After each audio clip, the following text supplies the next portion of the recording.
Hey everyone, Doug here from 2+ Tough, and recently I've begun covering Conquest by Para Bellum, a very fun rank and file war game. It's very different than Age of Sigmar.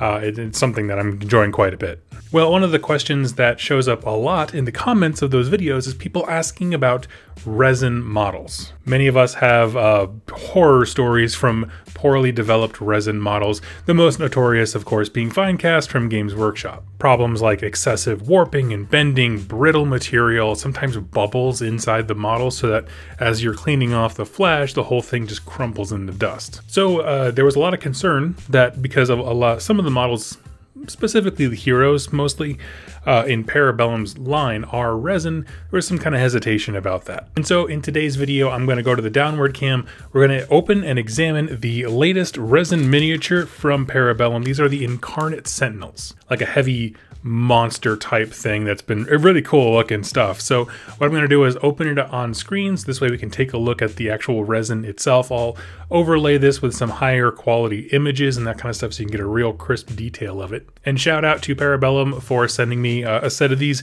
If you want to save 10% on all your purchases, including these guys, but anything you want, I do have an affiliate code in the link down below. It goes a long way to supporting the channel if you could use that.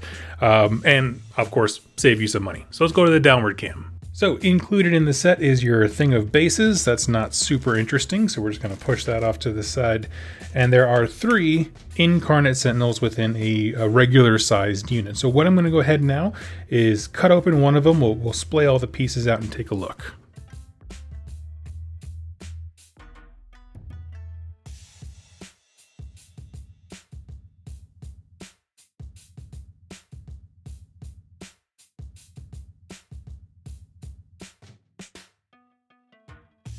Now, of course, the instructions on how to build these guys can be found on the Para Bellum website. All the instructions are just there online as PDFs for you.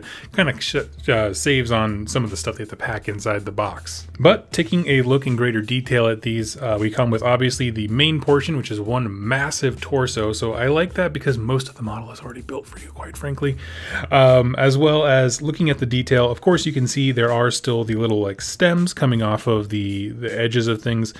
And I think ultimately that's a good decision in terms of oftentimes when I had a Finecast model, I had some Necron heroes from a Games Workshop's resin line, and they would try to clip them way too close to the actual model's end. And so it's like, no, you can leave some of the sprue on because it's so brittle and stuff like that. Like that little bit of an end on there, I don't know, it makes sure that I have the power to cut it exactly where it needs to be cut. You also have a pair of weapon options, and I'm looking at the other bags, and I do see at least one other weapon option in each one of these.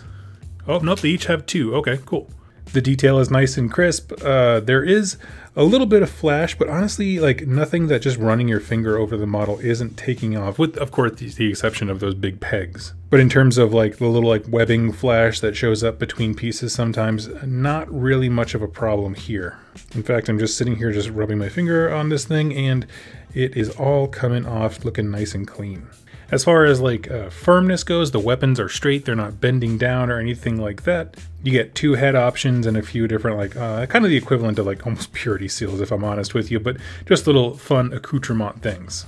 Now the lore behind these guys are pretty cool in the sense of the idea is they're trying to create the perfect machine using biological parts and stuff like that. And so it's kind of like a mad scientist research lab thing. And, you know, in terms of the crispness, of detail and stuff like that, where you can run washes on through these, this is going to be absolutely terrific. Now, I do recommend, even though there's not a ton of flash and I'm not really seeing the models looking greasy, whenever you're dealing with resin, I always recommend you give it a wash first, just because there are different kinds of sealing agents. When they have the mold, they inject the resin into it.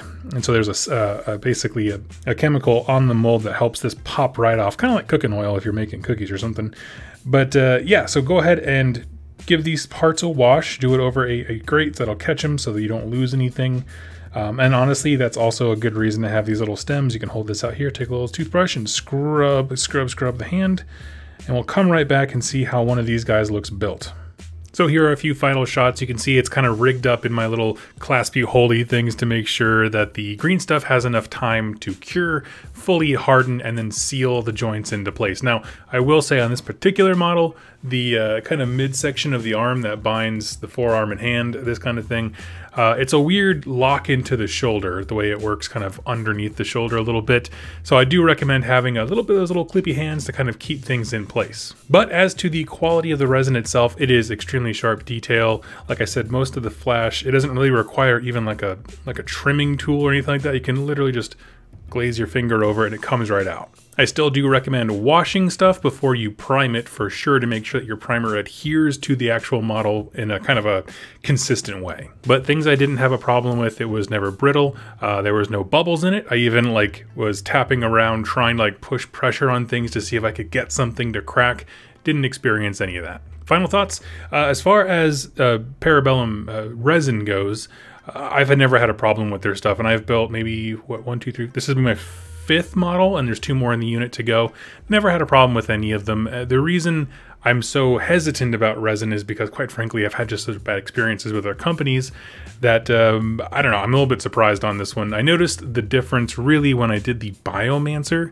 So if you don't know, the Biomancer model has a very, very long staff with a big head on top. You know, it's just something super extra. It's like a fantasy wizard staff type thing. No bowing, no bending, and it was firm enough that I dropped it. It hit the staff head. It didn't snap, bow, nothing like that. So that's when I knew their resin was a little bit different than fine cast, and I haven't had a problem with it significantly at all. So anyway, friends, if you have any more questions about Para Bellum models or miniatures, or just want to have a chat about some of the ones you like, go ahead and leave it in the comments down below, and I will catch you there. Happy wargaming.